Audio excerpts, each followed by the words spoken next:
Assalamualaikum saya ucapkan kepada Dr. Aisyah Tambi Omar.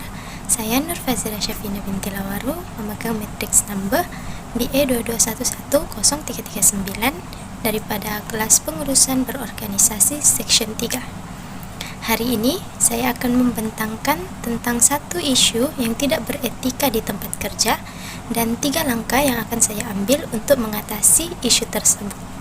Etika di tempat kerja sangat penting untuk kemajuan sesebuah syarikat. Kewujudan isu yang tidak beretika di tempat kerja mampu menjejaskan prestasi sesebuah syarikat. Seperti yang kita sedia maklum, terdapat banyak isu yang tidak beretika di tempat kerja, terutamanya gangguan seksual. Isu gangguan seksual di tempat kerja bukan lagi satu isu yang baru wujud di dunia ini. Isu ini telah wujud semenjak kaum wanita mula memasuki dunia pekerjaan. Daripada tinjauan dalam 23 buah negara yang dibuat oleh pejabat buruh antarabangsa, didapati antara 15 hingga 30% pekerja wanita mengalami gangguan seksual di tempat kerja.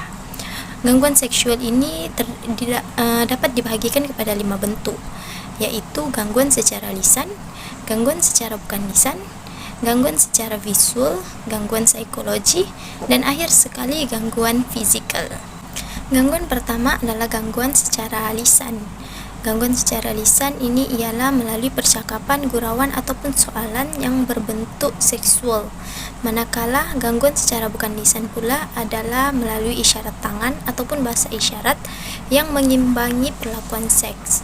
Ketiga adalah gangguan visual. Gangguan visual memperlihatkan seseorang video atau gambar lucah. Yang keempat pula adalah gangguan secara psikologi, yaitu memujuk rayu secara berterusan dan mengajak ajakan sosial yang telah tidak diterima oleh seseorang. Akhir sekali gangguan secara fizikal, yaitu gangguan secara sentuhan, contohnya memukul ataupun mencubit atau menyentuh badan seseorang tanpa kerelaan. Pihak atasan syarikat merupakan orang yang paling berkuasa untuk menangani isu seksual ini di tempat kerja. Sebagai majikan di syarikat yang menghadapi isu tidak beretika di tempat kerja, terutamanya gangguan seksual, terdapat beberapa langkah yang akan saya ambil untuk mengatasi isu ini. Langkah pertama yang saya akan ambil untuk menangani isu tidak beretika di tempat kerja bagi isu gangguan seksual adalah saya akan memperkasakan penguatkuasaan undang-undang syarikat yang sedia ada. Saya akan menetapkan semula kod etika berpakaian bagi pekerja wanita. Seperti yang kita sedia maklum, gangguan seksual ini didorong oleh gaya pemakaian wanita apabila di tempat kerja. Oleh itu, saya akan memastikan setiap pekerja wanita saya akan memakai pakaian yang tidak terlalu ketat dan memakai skirt melebihi paras lutut. Langkah kedua yang akan saya ambil ialah saya akan mempertingkatkan lagi tahap keselamatan di ruang kerja. Misalnya, saya akan menambah pemasangan CCTV di setiap ruang kerja. Hal ini boleh memastikan saya mengawasi pekerja apabila berada di ruang kerja. Apabila berlaku gangguan seksual juga, rakaman daripada CCTV ini dapat menjadi bukti yang kukuh untuk memastikan pekerja itu melakukan kesalahan ataupun tidak. Saya juga akan menetapkan masa pulang pekerja, yaitu pada jam 5 petang. Selepas jam bekerja itu, seorang pekerja pun tidak dibenarkan berada di dalam syarikat. Apabila pekerja mau bekerja lebih masa, saya akan menetapkan 1 hari ataupun 2 hari yang bersesuaian agar semua pekerja boleh bekerja secara lebih masa bersama-sama. Hal ini dapat mengelakkan pekerja bekerja secara bersendirian ataupun berdua pada lewat malam di dalam syarikat.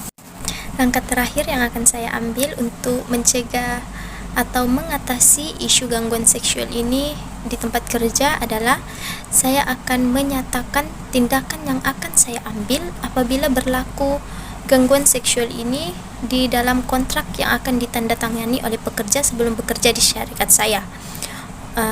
apabila mereka tetap melakukan kesalahan tersebut, saya boleh terus memberhentikan pekerja apabila mereka didapati bersalah, karena saya telah menyatakan dari awal bahwa isu gangguan seksual merupakan isu yang saya ambil berat untuk prestasi syarikat saya, agar syarikat saya tetap boleh berkembang maju.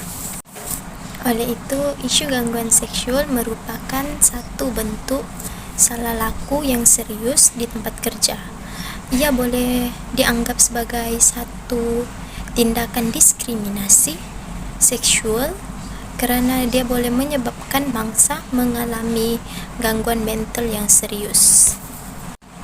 Setiap syarikat harus mengambil berat isu tidak beretika di tempat kerja, terutamanya isu gangguan seksual ini, agar syarikat tersebut dapat beroperasi dengan lancar. Sekian daripada saya, terima kasih.